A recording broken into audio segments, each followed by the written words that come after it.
This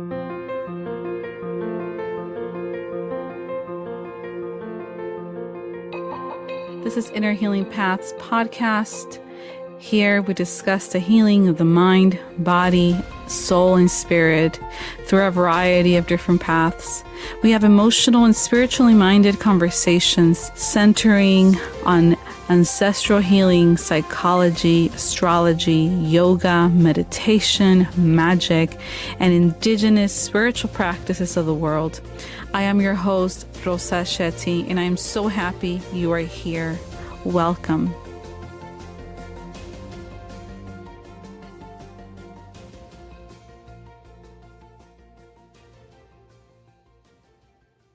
Welcome, Brenda, to the podcast. Thank you so much for being here. Thank you for having me and for the opportunity to be here with you. Yeah, of course. And to get started, I just want to ask you to share with the audience a little bit about yourself and the healing work that you do. Yes, of course. So I'm a mother of two boys, 9 and 11. My husband and I are striving to make sure they grow up to be, gentlemen in this day and age, especially. I'm a daughter, a sister, and friend. And part of my healing work is starting this organization called Seek and Shine that I started in early 2023. It was something that I've been wanting to do for a long time, but always had that imposter syndrome where it's like, why should I? Why me? Like, why should, I always had an excuse. I always talked about it, but never really had the courage to do it.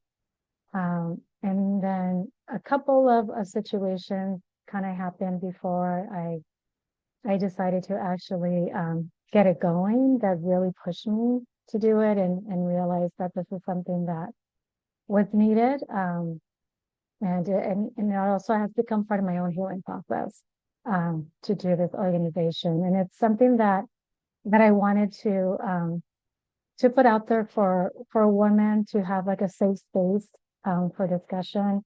It's a place where we can network and connect with each other.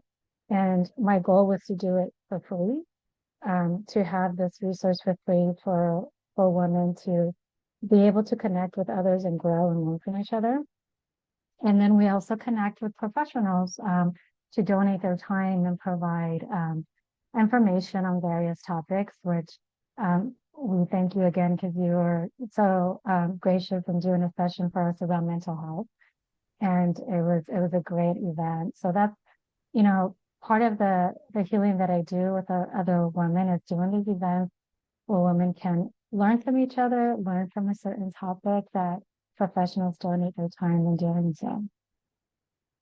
Yeah, I love that. So the goal is to empower women through education, through learning a particular topic. I know when I came on, we talked about, of course, mental health, but I noticed that you've had people from, financial services and, just all from all branches of life. Yeah. Yeah. I think like when I first started, I really didn't know how this was going to go, right? I think when I was trying to start this organization, I wanted something where it was a diverse group of women from different age groups and different cultural backgrounds and ethnicities, because I think especially in this polarization world that we live in, I think it's really important for us to really understand each other's differences and cultures. And I think that creates kindness. So I thought that was really important to have a group of women that was from different age groups and backgrounds. Our participants who have come to our events, range from their mid-20s to 80 years old, and everyone brings a different journey, different story that I think we can all learn from each other.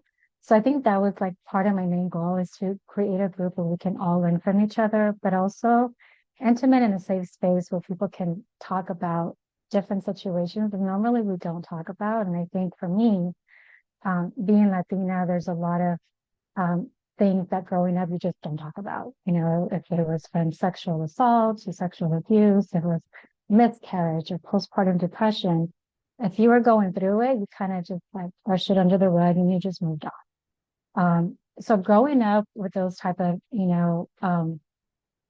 situations, not so much personal, but knowing from others, I was just kind of like, well, why? Like, why can't we talk about it? And for me, I had a personal situation that happened, when I was in high school. I went through a sexual assault situation, and it took me a long time to talk about it.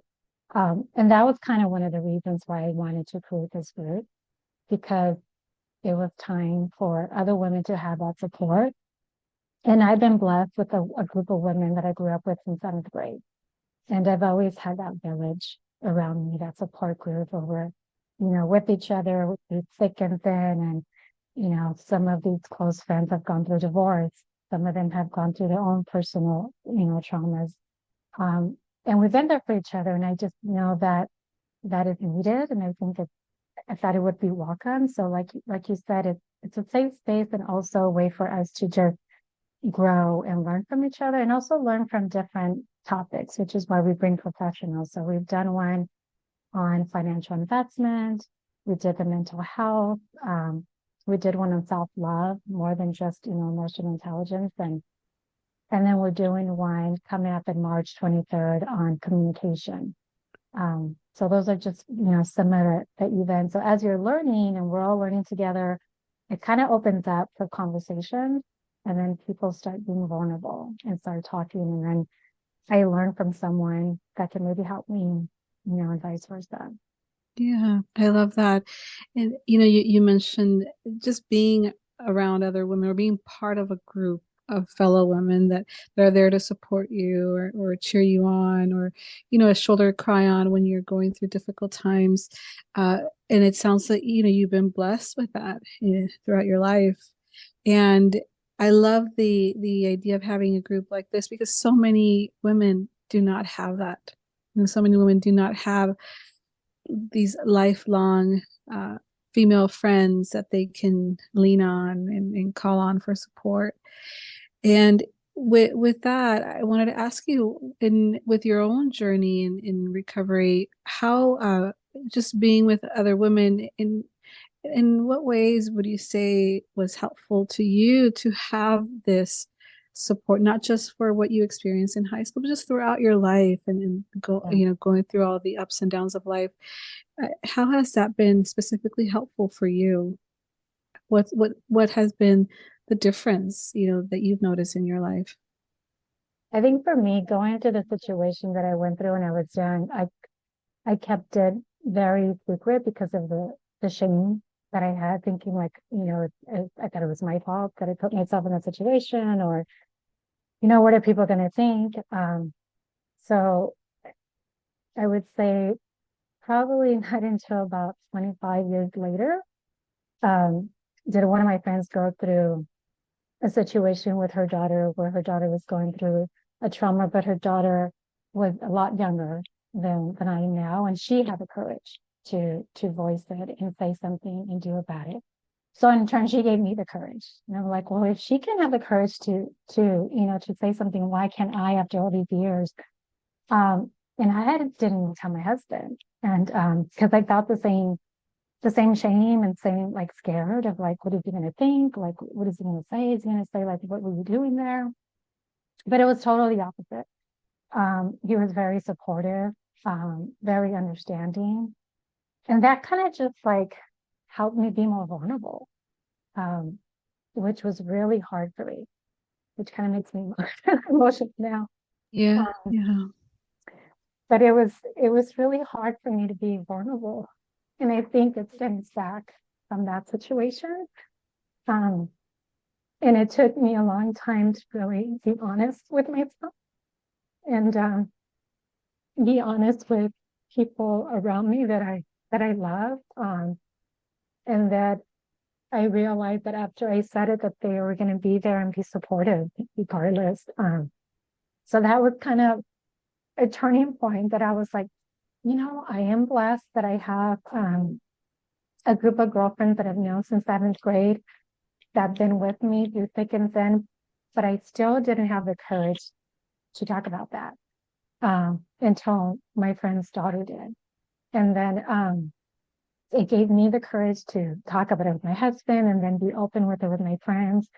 And then I started thinking, like, I'm sure there's more women like me who have gone through the same situation or, have felt maybe the same shame, not being able to talk about it. Um, and that really kind of pushed me to be like, okay, I need to maybe start this organization because I have that village and I know there's maybe other women that don't. And I really want to give that to other women who have that support and that village and that shoulder, like you said, to cry on or lean on, or just to really talk about it, whatever it is, whatever, topic that we're getting together for. Um, and that kind of was really my turning point to start this women's group. And and like I said, I would just talk about it and talk about it, but I still didn't have the courage to do it. So another friend of mine that I hadn't seen in a long time, um, I was telling her about it, and she was like, "You know what? It sounds like you've been talking about it a little too long now. Let's just do it. Let's just get it started." Um, so she really pushed me to like get it going and stop talking about it and do it. And helped me to get organized and do our first event on self-love. Um, so our core group of Seek and Shine is Shelly, who was the one who kind of pushed me to get it going. My sister Monica, um, Gloria, who has been a pivot in pillar in her community, and her daughter Shantae. So there have been the core group of supporting me in doing this women's group, and have been supporting me along the way. So I have been truly blessed. Well, thank you for being vulnerable and sharing your, a little bit of your story with us. It's definitely not easy to talk about, even when you've done the work, the healing work, and even, when it's still something that it's hard to share and open up. So I really appreciate you sharing about your story, and this sense of deep shame is just so prevalent, with trauma, sexual violence survivors. Um, but like you said, sometimes the longer, we keep this inside and we think we must be the only ones struggling with this. And so you shared about seeing your friends or your friend's daughter opening up. And during the Me Too movement, so many women opened up and came forward because for the same reason that you shared, because seeing other women talk about it and show up in that way just gave so many others the courage to also speak up, and that's what that movement was all about. It was about witnessing this collective uh, desire to just say our truth and speak up and open up, and in that process also have the support, the healing that we need.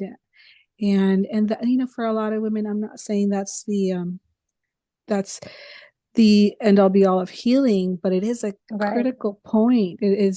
That's how healing begins, is first acknowledging within yourself that yes, this happened, I'm not the only one, and then seeking that support. That is the foundation of that healing work that happens from that point forward. And what's interesting to me is that I think I blocked it, right? I blocked it out of my mind and for years. And then even the Me Too movement, I think that's when it started coming back, but I still didn't know how to talk about it, right? How to voice it, how to have the courage to get it out there. Until, someone that was a lot younger than me had the courage, and I thought, okay, I have to really acknowledge it because apparently it's still effective. I talk about it, I still get emotional about it. But I knew that I had to at least have the courage to get it out, and then knowing that I'm going to get that support, and then move on from it and see like, okay, well then how can I support others if it's not, in the same situation that I went through, but I'm sure there's other situations and there's other journeys and there's other stories that people have on their own that may be feeling the same way that I am. And like you said, I think the first step for me, was acknowledging that it was okay, to talk about it.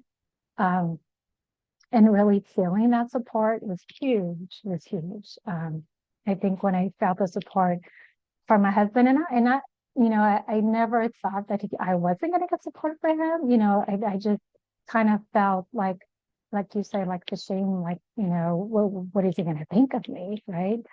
But it was the total opposite. And also, um, my friends um, and I think that's the key thing is just, trying to be vulnerable because it was really hard for me to vulnerable. And I think that was part of the reason why I kept that so blocked out of my life that everything else was kind of like a wall. Everything that I would put, I was just like very serious about and very personal about things.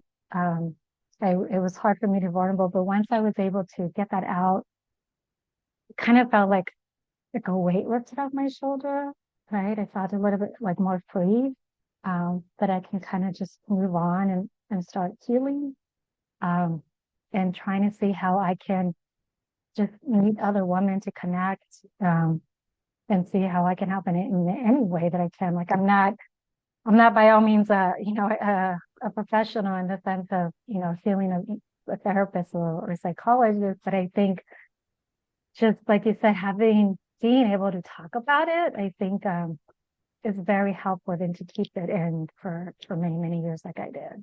Yeah, absolutely.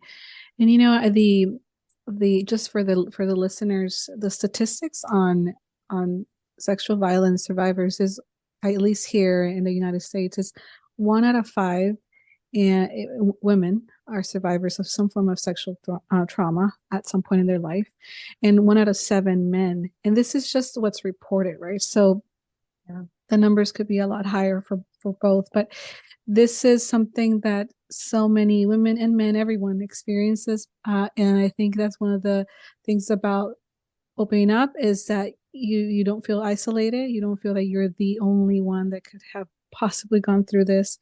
So and I just think it's such a key part of starting that journey. And for what I get from you is that once you were able to start that process, then you were able to almost like open up your heart, your just your energy to Mm, welcome other people, even though it may be different situations, different difficulties that they've experienced, but you were able to open up this space, this yeah. organization in the form of an organization to welcome those that need that support, that need that space to learn and to just be in companionship and with other women, which is Yeah. which a beautiful thing. I love being in women's circles. It's just there's an energy there that is so powerful.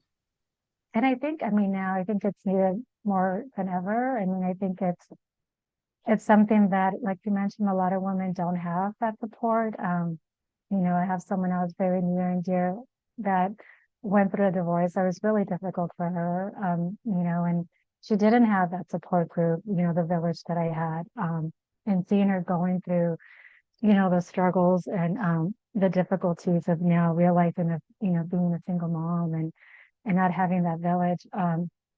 I realized that, there's so many other women like her that may need that support and that may have gone through that same situation and that may be able to be a resource, to provide, what they did that was helpful, or what they can do if it's to help their family, or to, to help they're going through some type of depression or anxiety about it, right? Or even if it's financially, and I think, going back to being Latina, there's so many things I think, and I'm speaking for myself, that you you really don't talk about, and then yet it's so hard then to then find out how you can get help for it, right? Because you just don't talk about it. It's just so taboo, or it's just like, you have to kind of just push through it and move on and figure it out. And I remember growing up, I had some friends who, I was lucky enough with my mother, who she was very open in the sense of,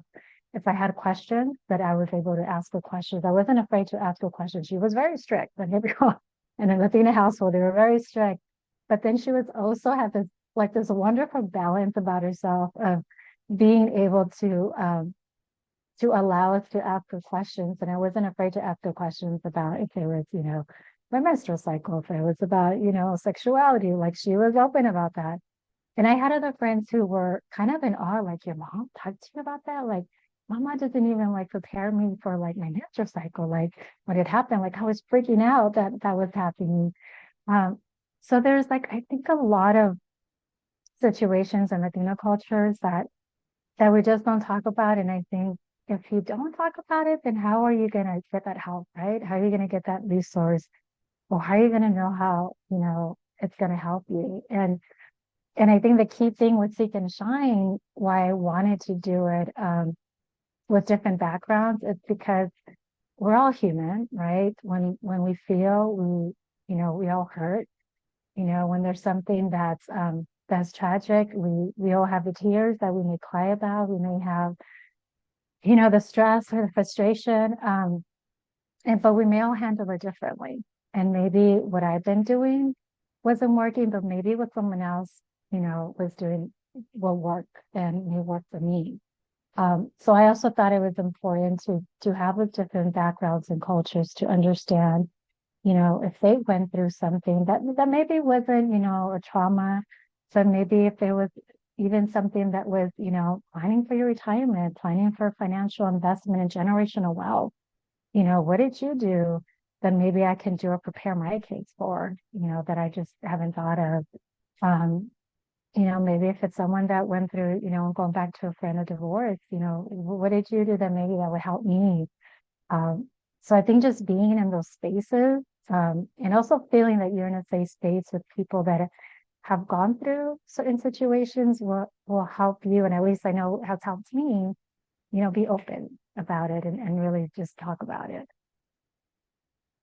Yeah, absolutely. And I want to ask you, because when we started, you mentioned the imposter syndrome that kept coming up for you, and finally getting the courage. So I wanted to ask, because this happens to everyone. I think I was watching JLo's documentary on Netflix, and she talks about imposter syndrome. Oprah talks about imposter syndrome.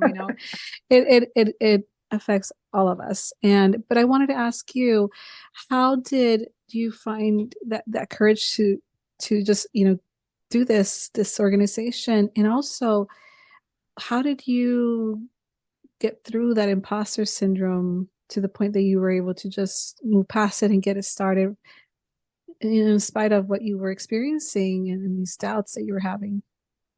You know what? I obviously I didn't do this alone, right?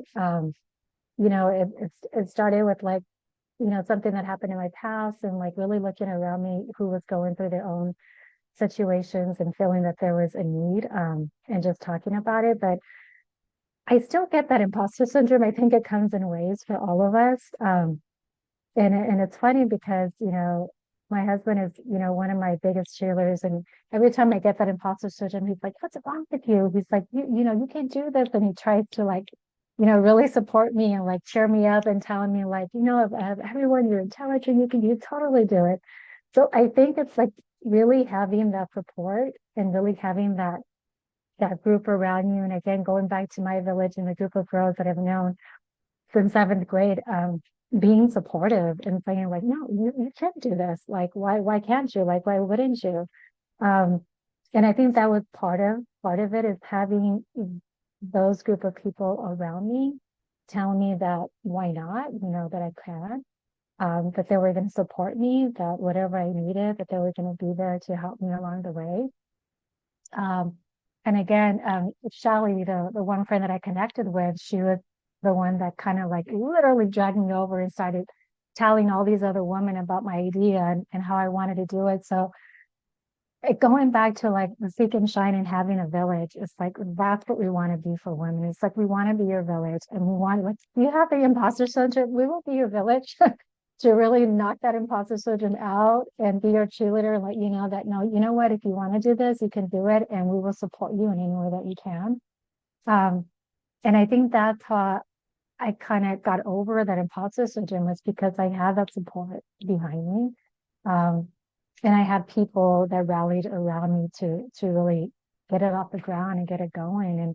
And I still do. And I think at the end of the day, it's something that can help anyone, right? And everyone, I know it's a women's group, but in a women's group, there's their sisters, their daughters, their mothers, their friends, and they can, take whatever they learned, and share it with others. Um, so I still get that imposter syndrome, but with Big and Shy, I did have a great group of people behind me to get this, off the ground and running. And I think we need that. I love that. And for you in just your own healing journey and since starting Seek and Shine, what have you observed just within yourself in terms of your healing and healing from your past wounds and traumas? Have you noticed that your healing has also evolved as Seek and Shine has grown? Um, just anything that you've noticed or observed about yourself and your healing journey as you got this this organization Seek and Shine going. I think it has. I mean, I think it has made me, like I said, more vulnerable, which is really hard for me to be. It has made me more open to really, connect with other people. Um, I mean, I've always been someone who's always tries to connect with people and really want to learn from people, but it kind of gave me, I would say, a little bit of more confidence to do it because there was a purpose behind it, that I wanted to not only help my own healing journey, but also help others and their own, if or just if they wanted to participate to learn and grow and connect and network. Um, so I think that's how it has helped me in my healing journey. I am still healing, as you saw. Like I still get emotional talking about it, and I honestly haven't really told a lot of people in my family because of the same um, reasons why you just don't talk about it. And when you invited me to come and do this and to talk about the purpose of Seek and Shine, I was thinking about like this it's going to be deep for me as to why, because I haven't really talked about it, and I had to give myself permission to be like, it's okay, to talk about it, because it's also important to put it out there.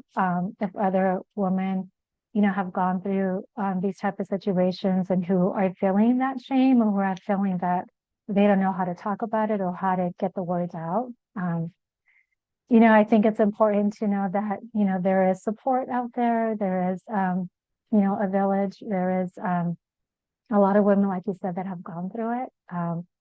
And I think that's been part of my healing process for Seek and Shine is putting myself out there and just really knowing how I can help others do the same. Yeah, yeah, absolutely. I feel that is so important. Like we were talking about earlier, that is that in and of itself, just listening to someone's story can be the catalyst for you to start your own journey, your own healing, and that you may not even know the person. You may just hear their story, and it may resonate so deeply that it it inspires you to want to work on the wounds, the traumas that you've experienced. So Yeah, I think sharing our story when we're ready, right? When we're ready and when we have the opportunity is important, but it's not necessary, of course. Everyone has their own right. journey. There's people that are very private and doesn't mean they're not healing also, right? It's just everyone has a different way of sharing and healing. But I think it's just listening to someone's story is so powerful. And any regarding any matter, right? But Yeah. especially when it comes to trauma. Yeah. Yeah. And I think it's like, and also everybody has their own time, right? It's like I mean, obviously with Seek and Shine, we don't expect for anyone to come to our events and be vulnerable right away. No, I mean, our events, like I mentioned, vary from different topics. But like for me, it has been part of my healing to really put something together where we can be a support group. And I think one of the most intimate topics that we've done has been about, self-love and mental health. I think the first one that we did, self-love, um, people really were vulnerable and talking about themselves and what they wanted to do in their life and their goals. And then some people got emotional, and it was just very beautiful. Um, and with mental health, people were really open about their own personal situations. And, we've gone other topics, like I mentioned, on financial responsibility and investment and how to do generational wealth. And the next one is like, building your confidence on communication. But I do want to do, like wellness retreats where we can get together and just like, just, just talk and just connect, just really be raw and human for those who want to be, and for those who just want to be there and present, that's fine. But I mean, we really want people to feel in a safe space in whatever, you know, um, time that they're at in their life and in their journey, and just be support in whichever way, and the wellness retreat that we want to do is, it's to do just that. It's just to kind of have a time for yourself, where you get to connect and learn from others. We don't expect people to be vulnerable. Um, and we also want to do events where it is about vulnerability. Like maybe there's some people that just don't know how to be vulnerable. Like I'm still working on that. And I appreciate you really inviting me to this event and in this space, with your podcast, because it continues to give me the courage to talk about, my situation and continue to be vulnerable, which for me is important. Um, and we hope that Seek and Shine at some point it becomes, safe space for other women, when the time is right for them, to connect with others, and be vulnerable if it's right for them. But like I said, our events, vary, and we just really want to be that support group in any way that we can. No, absolutely. And I was, wanted to ask you, in regards to spirituality, how how does spirituality, not necessarily religion per se, but it could Mhm. be, how has that played a role in your life and in your process, your healing, and in the creation of Seek and Shine? Yeah, I think with spirituality, it's been very important in the sense of connecting, um, with learning really how to connect with myself, and understanding my feelings and understanding, um, really paying attention to what I'm feeling, and being okay with it.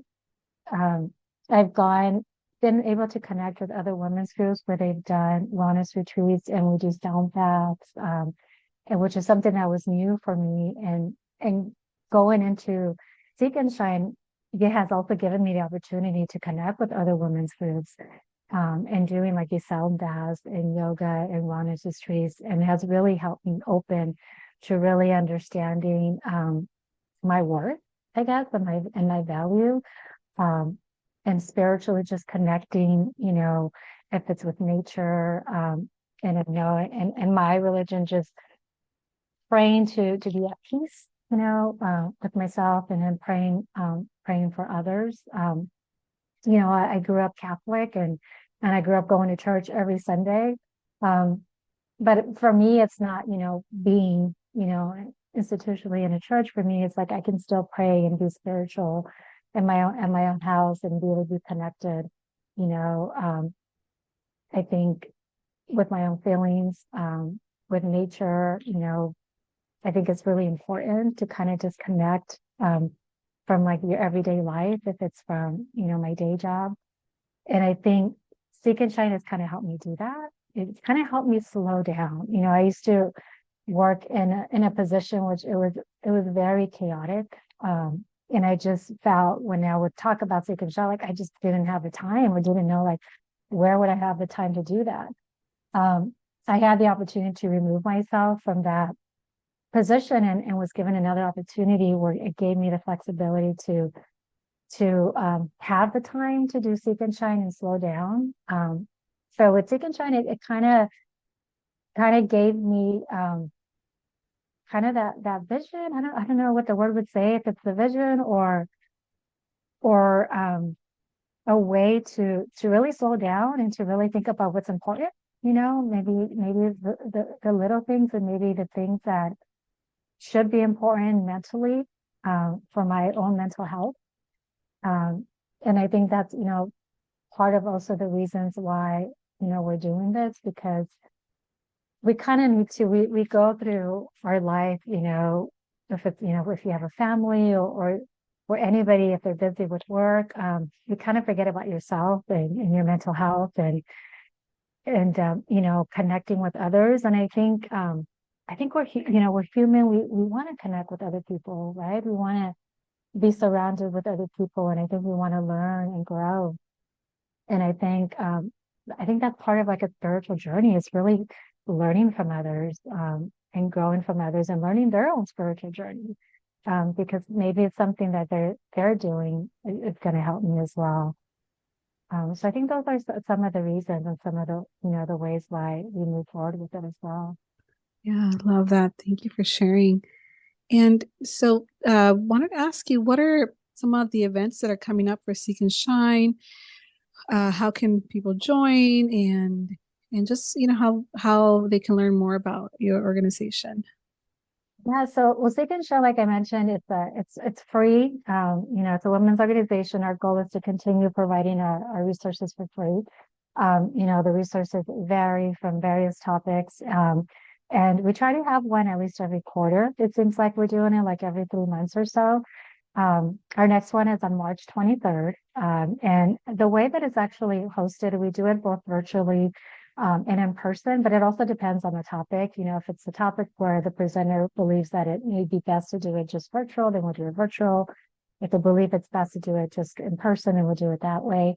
But people can find us right now. We're on Instagram at Seek and Shine Together. So people can go on Instagram at Seek and Shine Together to learn about our events.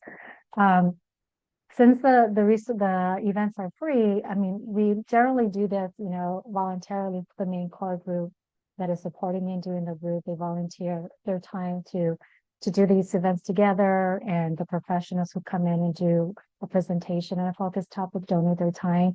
But we do a lot of the stuff out of pocket too. So like the Zoom, links, and the Survey Monkey, and the marketing, that comes out of pocket. So at some point we want to do, just sell some merchandise that is directed to Seek and Shine, so we can kind of continue funding the events for free. And my goal is to have like inspirational quote t-shirts, like still keep it in a positive, level. So that's something that we want to do like in the future. But our next event, like I mentioned, is in Seek and Shine. It's going to be hosted from one of our participants. So the participants who have come to our events, they donate their house to host the events. So like I said, we don't have a budget, so we don't have like a space that we can rent. So people have been really open to donate their house to host the events. And our next one is going to be in person. It's going to be by Lee Brockman. She's from Organic Communication, and she's amazing. She's been doing a lot of communication and trainings for private and public organizations. And she's also done it for educational institutions like USC and UCLA. And what she does is really help people how to communicate in your professional and personal level, to really understand and be confident with your communication. So the next one is called Stop Blocking, Start Communicating, Key Skills for Successful Communicators. So I'm hoping that, people would join our event. It's going to be in person. The presenter thinks it's best to have this one in person because it's more of an engaging event, but it's going to be in North Hills. So if anyone's interested, please feel free to go on to Seek and Shine Together so you can learn how to register. That's awesome. Well, thank you so much for sharing that. And to connect with you, would it be through the same Instagram account, Seek and Shine Together? Yeah, or they can shoot Yeah. me an email if there's anyone that we're always, looking for people who are interested in doing a presentation on a certain topic, or if someone has an idea of a topic that would be great for us to host an event. I mean, we're always open to that. So they can email me at seekandshinetogether@gmail.com. So if anyone's interested in even being a participant or volunteering, or just telling us like, hey, you know what, you should do an event on this, we're really open to that. Okay, wonderful. And I'll include this information in the show notes so folks can find it easily. Thank you. Well, Brenda, thank you so much for coming on the podcast, sharing your story, sharing about Seek and Shine and all the wonderful work that you guys are doing there. I really appreciate you sharing this with my listeners. Thank you. Thank you so much for the opportunity. I really appreciate you. This has been also part of my healing process, being on the podcast with you. So I really thank you as well. Of course. You're welcome back anytime. Thank you. I hope you enjoyed this episode. I hope that you found it healing and nourishing to your mind and soul. If there's a friend that you think would benefit from listening to this information, please share it. Share about our podcast. If you feel called to, please leave us a review, as this really, really helps boost our presence here in Apple Podcast, and it makes it easier for others to find us.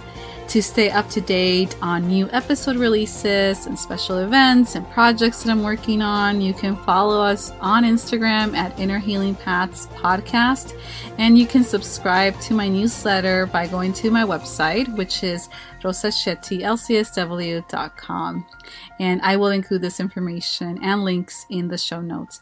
Once again, thank you so much for listening, and I look forward to sharing with you again next time.